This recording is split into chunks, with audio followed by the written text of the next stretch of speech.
We are going down. And sooner or later, we are going to hit the bottom.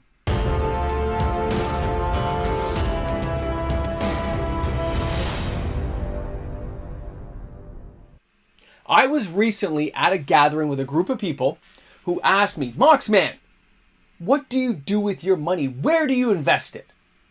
And in my head, I wanted to answer, none of your business. But that's not what I said.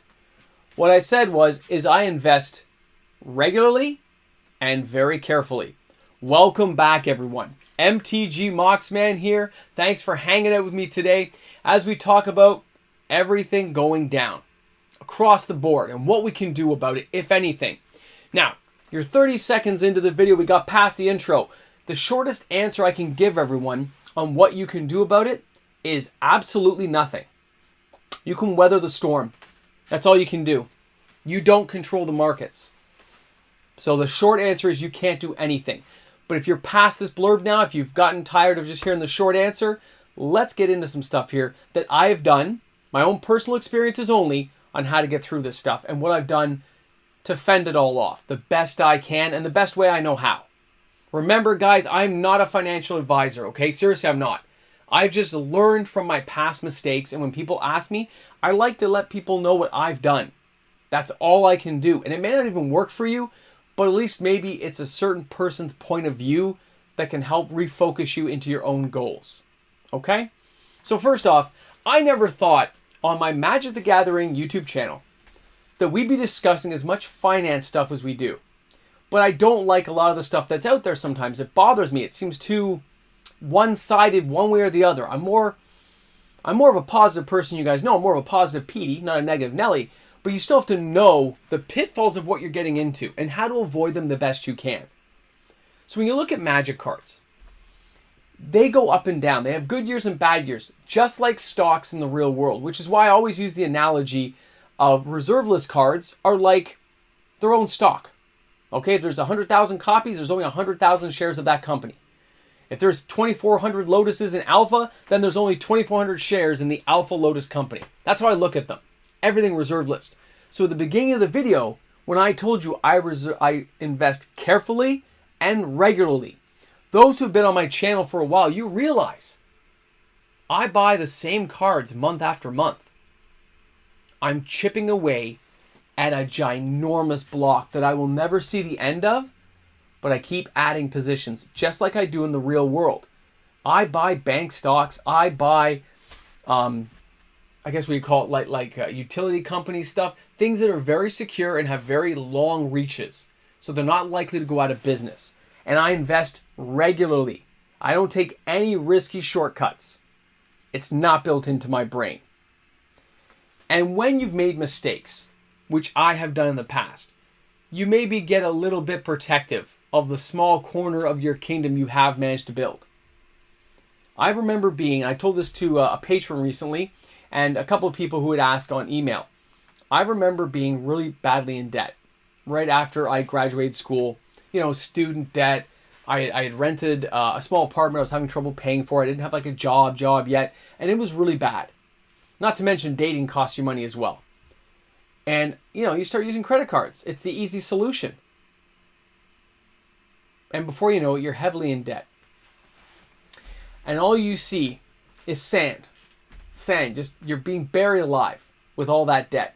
And you picture the sand coming down on you. And you're wondering how you're going to dig yourself out. So you take your shovel and you start digging. You're digging against the sand. And you see no progress. It just gets worse. Now you're like buried up to your waist. You're buried up to your chest and you're digging. And it gets worse and it gets worse. And I didn't know what to do. So I'll be honest. I didn't declare bankruptcy or anything. I sat down and I went through what my budget was, where I could cut costs, where I could cut corners. And let's just say proper eating for me at the time was optional. I cut out a lot of stuff I probably shouldn't be cutting out in the food department. Ate very simplistic food and I started kind of shoveling against that tide a little bit. And then I took a second job. And then later on a third job. And I still was eating poorly. And I was just barely paying my rent. I didn't have a home phone. I didn't have cable. I once know I'll buy the $2.99 movies from Blockbuster as a treat, the ones you could buy and own, and I would watch those movies over and over again. And eventually, that massive debt of, let's say, $40,000 becomes $37,000. And I don't just equate it to $37,000. I say I built some bricks on the foundation of the wall of what I do now. Small bricks, where a little bit less sand can seep through. And over the years, as I chipped away at that debt and worked all those jobs and was super tired all the time, I felt a lot of pride starting to build because the wall is getting bigger. I've got corners to my wall of defense. The sand isn't piling in as quick as it used to. And you're slowly chipping away and making sure the stand stays back. And after I cleared that credit card, that big one, the bad one, I made sure that I only would buy on my credit card what I could clear off in a 1-week period. And I do it to this day. So those kind of things where you're shoveling against, taking extra jobs, doing odds and ends, they don't work for everyone, by the way.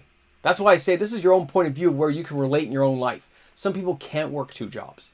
Some people are too tired. Some people are too old. So I can't speak for everyone, but that's what I did. Right? I remember a family member being in trouble and they needed to borrow money from another family member. And they asked me my advice, which was kind of weird at the time. And I told them, you go with a plan. Take your pay stubs with you. Show them what you're going to pay them back with. Show them where you're making the cuts, the sacrifices to make those payments to them. And you're going to have to pay them some interest, less than what you'd pay at a bank or a credit card. But you want to show them you care about their money. This isn't a freebie. Show them. When you start looking at magic cards the same way, and you realize they go up and down, you can lose money on a magic card. They can go down. When you paid, I don't know, an example of a card I bought. Let's say I bought a copy artifact for $250 near mint. And now that same card is $150. And I've lost 30-40%. The bear market came over and just slaughtered my raging bull. I know, horrible, but it happens. When you're in that bear market and you've lost 20-30% of a card's value or a stock's value, it can get pretty scary. But you can't actually control that. And hopefully you've built a big enough of a brick wall that you're protected, you're insulated. Because you would never bet more than you can lose. You have to be willing to let those cards go to zero. You have to let that stock go to zero. Now when I buy stocks, I stick to the ones that have dividends. And they got to be, in Canada, I only do bank stocks. I do Enbridge, things that are very secure and long, far-reaching. Ontario Hydro. And every one I consider a brick, small or big, that feeds me little dividend bits to help build bigger brick walls, stronger brick walls for me and my family. But when it comes to magic cards, there's no magic dividend. There is no brick wall. There's no protection. Which means that card can literally just go to zero. And there are many people out there who take those risks every day. They buy when magic cards are down, and they buy them when they're high. Do you know why they do that? Do you know why I buy cards regularly of the same types? Cost averaging. If I can get a dual land at $100 2 years ago, and I'm paying $500 now,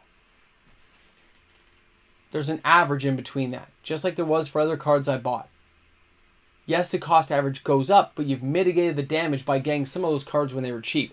When cards on the reserve list, when cards in Magic fall, when the price just plummets down, you notice some people still buy them. When Oko was like $10-12 and people were still buying it because he'd reached that high of 50 at one point. Forget the spike. Look at the average of his life. See what he was at and say, what was he around? And then ask if he could ever get there again. And the answer is yes. That's why I told people not to sell their Okos. I said, hold on to them. You don't know what's going to come around. You don't actually know. And since there is no dividend, there is no saving grace, I'm willing to ride a lot of cards to zero. And I don't care what another person's opinion is of the cards I enjoy. I'm buying them because I like them. I'm buying because I want to collect them. In the case of cards like Soldevi Excavations, I don't care if the card ever hits $1,000. It'd be cool if it did, but I'm happy just to chip away at this giant tower of 300 and something thousand copies, knowing that I'll never see the end, but knowing every time I get one, it's one more share in the stock of that reserve list company. So when you start seeing cards like this, let's take a look at something here. I want to show you guys something. When you take a look and you see City of Shadows, I've got some circles here on the board, okay? I'm doing this full screen, by the way. I could shrink it down, but I want you guys to really see it. You'll see here in January of 2020, okay? You've got $20 near mint. I was telling people to buy this card at that time. Now, a little bit further along, you're going to see the X, and that is September of 2020. We had a spike in the card. I don't look at those spikes as a positive thing. That's a lot of people jumping on the bandwagon, buying the card or specking on it and saying, great, look at the cards going up. Awesome. It is a short-term gain. It looks awesome. But look what happens. Within a couple of months, it inevitably goes back down. But go back to January 2021, a year later. The card is now holding month after month at around $95. $95. Then you go a little bit further along, there's another spike. Forget the spike. We don't like the spike. We want the average. Then look after May all the way to January 2022. $120. And then we have another big spike almost similar to the one we saw in May. But what you'll notice is it's slowly going up over long periods of time. Some of that was from the Taco King himself mentioning how great this card was. Others was from people like me on this channel saying, I like this card and I still buy it every month. 1 copy a month. I don't cause a spike in the price and I can just slowly cost average out my investment in that particular card. Because I enjoy the dark. Always have. We know that because I still buy it. My Commander decks always will have one in it because I can. My good Legacy and Vintage decks have one in it because I enjoy the card. No, it's not always the most effective card. But that's not always why I want to play Magic. I play because I want to have fun. Make cool connections with people. Have a good time and see if some crazy combo I have works out. So I like cost averaging on cards. Now, when we take a look at a dual land like Savannah, look at that same period, 2020. I did it for all the things here today. You'll see here, this one doesn't have spikes. A little more unusual. When you see here, it was $200 near mint US for a perfect copy. Instead, you'll see a gradual sloping. There's a few mini spikes, but it's a gradual slope from January, May, all the way through September, January 2021. It has gone all the way up, and now it's kind of leveled off, right? You see that leveling period? So when you tightened up your time span, you can see where this is going. It's had a steady price for a year plus at around $400 to $500 now. It's averaged out to a very wide-ranging, slow-rising, but steady pace. I find a card like that much more intimidating than I do a City of Shadows because I bought City of Shadows at a much lower price. The cost average was much less risky. So buying a dual land now, it's going to cost me a lot because I didn't buy any at that low level. And over the course of a year, it's going up $50, $60 every year or more, depending on the dual land. And to me, that's a lot of money for me to put out there. If I have the card already, chances are I'm not going to buy more of it unless I want it for a particular purpose. Cards like that, I do tend to stay away from unless I need it for a deck. Because that is a large investment of capital to tie up for years. Again, no dividends. Where I could buy my small bricks and build dividend dollars to let me buy free Magic cards down the road or buffer protection for my family by allowing me to make even more bricks. Now the last one I want to show you guys, another dual land. We're going to take a look here. It's Underground Sea. Now you look at this one. It's more typical, right? $500 in 2020. Goes up to $600. That's kind of gradual within a 1 year period. And then you see it has a big spike over $1,000. 2020, 2021, that massive spike we saw. And it's been settling down ever since and kind of averaging out now to 800. But between that 5, forget the 1,000 spike, 5, 6, 8. See it across there? And yes, I put an X through that spike because that spike is a lot of people jumping on the bandwagon, buying and selling, and a lot of people made some profit. But for those who need the card, want to play with it and own it, it's averaged against it, right? So when you're buying Magic cards, when you're building your investments in Magic cards, I always find slow and steady has won me the race. I never, ever bet more than I can chew. I'm not willing to lose money, I don't put it out then. You've got to make sure you have a good, solid foundation before you start. And I'm not saying you can't have a good time going to an F&M or having some fun and buying the small cards here and there. But if you're going for a major purchase, if you want to be a long-time Magic player and get into these big cards, you need to build that foundation against the sand first. You've got to take your time. It doesn't happen overnight. And you can multitask.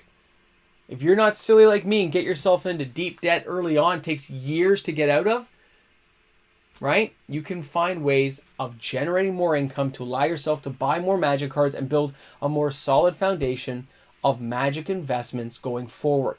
I moved on to sealed product. I had individual cards, and now I do a little bit of all of it, but I do it at a very slow pace compared to a lot of other giant YouTube channels. I don't do it that way. I don't have that kind of capital, so I move at my own pace. And you guys out there should too. Don't let somebody tell you what to do, even me. You don't have to listen to me. I hope you guys have your own opinions. Maybe you'll take some information you like from this video. Maybe there'll be parts you hate. Maybe you clicked off 5 minutes ago and didn't care.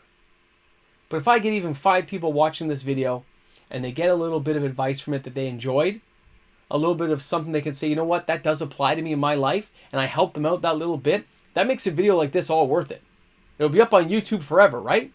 So it's going to allow people to look at it for generations to come. And they can look how silly we were and how we spent our money on pieces of cardboard.